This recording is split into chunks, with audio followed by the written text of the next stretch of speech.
when I was 20, I was dying from a hangover and from being unbelievably ill. And I was like, how can it be 12? How can we not have a hangover cure? It's 2012. And so I started researching and I found this herb called dihydromyricetin.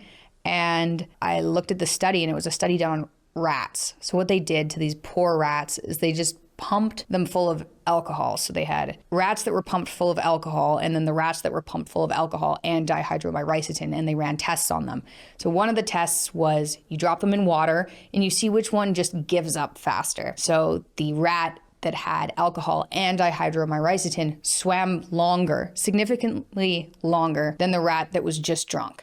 They did another test where you just put the rats on their back and see which one flips over faster, and the rat with dihydromyricetin flipped over faster. And then the third test was they ran rats through a maze.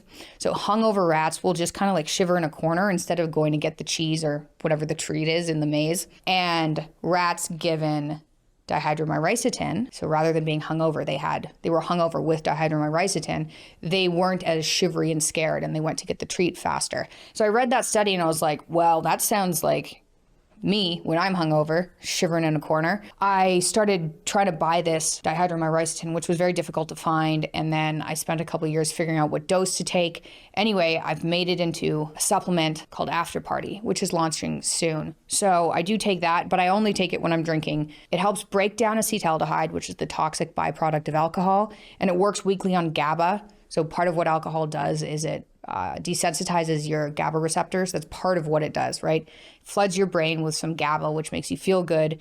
And then the next day you're kind of anxious because your receptors are a little desensitized. It works weakly on GABA. So it works in two ways. Helps you detoxify by breaking down acetaldehyde, and it works weakly on GABA. If you take it at a high enough dose, a lot of the supplements on the market are low dose and they just don't work. Anyway, that's coming out soon. So I do take that supplement, but that has nothing to do with my autoimmune disorder. That's just because occasionally I drink, and drinking is bad for you, so you probably shouldn't do it, which means you don't need the supplement.